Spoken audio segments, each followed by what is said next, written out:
For many in the US and around the world, the October surprise was Colin Powell with impeccable timing endorsing Barack Obama. For others, it may be this November 1st surprise, Al Gore coming to Florida to campaign for Obama.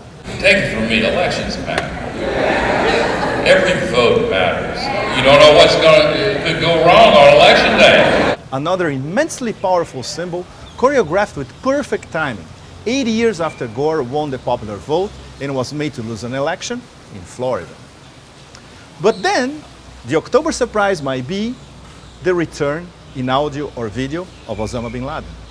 Barack Obama seems to have been endorsed, literally, by the whole world. Al-Qaeda, meanwhile, seems to be palling around with John McCain. This week, top Al-Qaeda commander Abu Yahya al-Libi, who escaped from a US prison in Afghanistan in 2005, in a video posted in an Islamist website, he did not endorse a party, but asked, I quote, God to humiliate Bush and his party. The quote may not specifically relate to the election. After all Al-Qaeda videos, they always blast George W. Bush.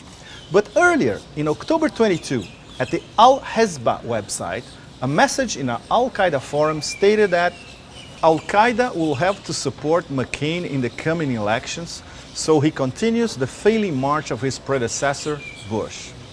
And now, I quote, multiple senior government officials, they have told ABC News that Osama bin Laden himself may be getting ready for his close-up all over again. Al-Qaeda's game plan, in the eyes of Osama bin Laden and Ayman al-Zawahiri, is based on action and reaction.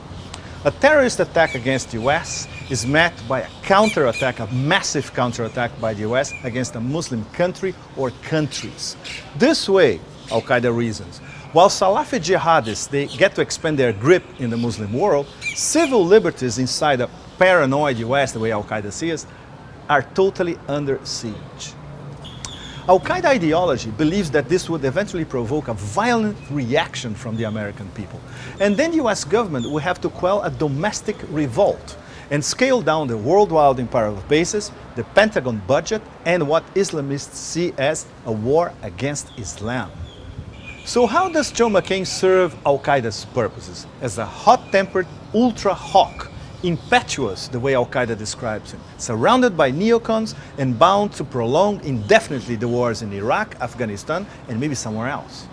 But there's no evidence to suggest, according to his own speeches, that Obama would be less hawkish or less impetuous than McCain. Everyone remembers the Bin Laden video titled Message to the American People. A very good translation of what he said is right here in this book. The video came out just 4 days before the 2004 election. It was the first Bin Laden video since late 2001, and it may have swayed the election towards Bush. At the time, Bin Laden could not have been sharper. He said, and I quote, "We are continuing this policy of bleeding America to the point of bankruptcy, Allah willing." And he also said, "The White House policy of doing everything possible to start wars on new fronts to keep various corporations busy, whether in the field of arms or oil or reconstruction, helped Al-Qaeda achieve these tremendous results." Since 9/11, America has been bleeding and has almost faced bankruptcy, not necessarily because of Al-Qaeda, but because of a toxic mix of Bush administration policies. So now there is indeed an atmosphere of déjà vu all over again. Florida once again can decide the outcome of a national election. Al Gore campaigning in Florida, but now a Nobel Prize winner supporting a black intellectual for president. And that ghostly mythical Bin Laden, if he's still alive in his cave, mulling how he can demonize a possible President Obama that enjoys an amazingly high global approval rate. Dead or alive, it's the flow of history that seems to be rendering Bin Laden irrelevant. As irrelevant as George W. Bush.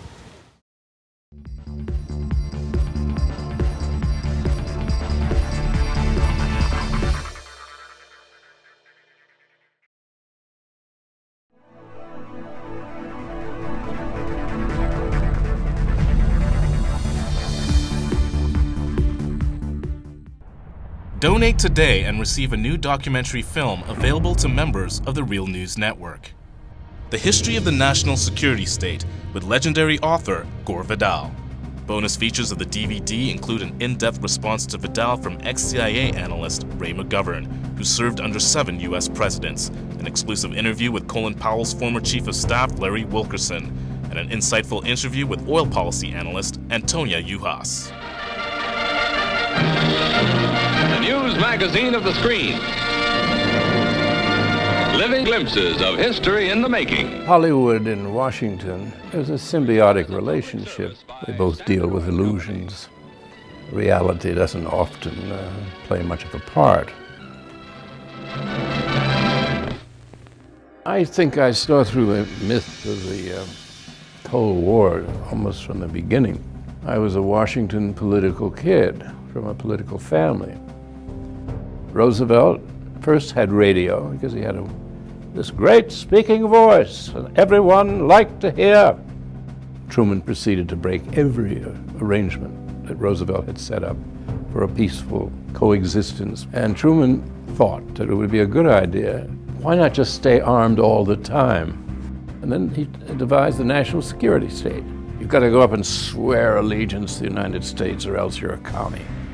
I mean, we had imported fascism. We get Dwight Eisenhower, who said that we have this great military industrial complex. It is a dangerous thing. And he said this is going to change everything. And the way our country's governed is going to change us politically. Along comes Jack Kennedy, who wanted to make his mark, believed in the Cold War. But he said, in this kind of politics, it is the appearance of things that matters.